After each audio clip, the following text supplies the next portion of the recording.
আমি আমার রাজ্যের মুখ্যমন্ত্রীকে বলতে চাই, আপনি কি চাইছেন? আপনি কি চাইছেন? এত কিছু করেও কি আপনি শান্তি পেলেন না? আজকে মসজিদের মাইক খুলতে হচ্ছে। ছি ছি ছি ছি ছি ছি, আপনারা কাপুরুষের মতো কাজ করছেন। লজ্জা করে না আপনাদের? আজকে আপনারা মুসলিম সমাজটাকে টাইট করার জন্য আপনারা একের পর এক আইন পাস করলেন। আপনারা মুসলিম সমাজটাকে শেষ আপনার টাইট করার জন্য আপনারা করলেন কি? গরু খাওয়া বন্ধ করে দিলেন, ঠিক কুরবানির কদিন আগে ঘোষণা করে দিলেন। তারপরে বললেন রাস্তায় নামাজ পড়া যাবে না। তারপরে আপনারা কি করলেন?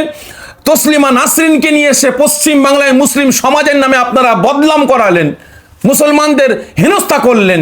এখন আবার আপনারা নতুন করে শুরু করলেন কি? মসজিদের মাইকগুলো খোলা হোক, শব্দ দূষণ বন্ধ করা হোক। ভারত স্বাধীন হওয়া থেকে নিয়ে আজ পর্যন্ত শব্দ দূষণ হয়নি, মসজিদের মাইকের আওয়াজে আপনার শব্দ দূষণ হয়নি, মন্দিরের মাইকের আওয়াজে শব্দ দূষণ হয়নি, গির্জার মাইকের আওয়াজে শব্দ দূষণ হয়নি, গির্জার ঘুমটার আওয়াজে শব্দ দূষণ হয়নি। আর আজকে আপনারা আসতে শব্দ দূষণ হয়ে গেল। কি চাইছেন আপনারা? খুলে বলুন। আপনারা মুসলমানদের রাস্তায় নামাতে চাইছেন, তাদেরকে দেশদ্রোহী মামলা লাগিয়ে গুন্ডা দমন আইনের আওতায় ফেলে দিয়ে তাদেরকে জেলে পচিয়ে মারতে চাইছেন। মুসলিম সমাজের জমি জায়গা ঘর বাড়ি টাকা পয়সা ছিনাবার পরিকল্পনা করছেন। এই স্বপ্ন ভুলে যান, এই স্বপ্ন ভুলে যান। মুসলমান নীরব আছে বলে ভাববেন না মুসলমান ভয় খেয়ে গেছে।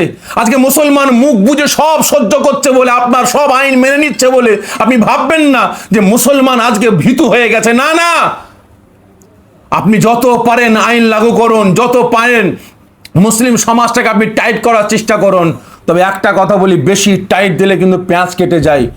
যত টাইট দেবেন একদিন না একদিন পেঁয়াজ কাটবে, আর সেই দিন পালাবার রাস্তা খুঁজে পাবেন না। বাংলাদেশের প্রধানমন্ত্রী যদি পালাতে পারে, আপনার নেপালের প্রধানমন্ত্রী যদি পালাতে পারে, আপনার কি শ্রীলঙ্কার প্রধানমন্ত্রী যদি পালাতে পারে, আর আপনি তো রাজ্য সরকার, পালাবার রাস্তাটা ঠিক করে রাখুন।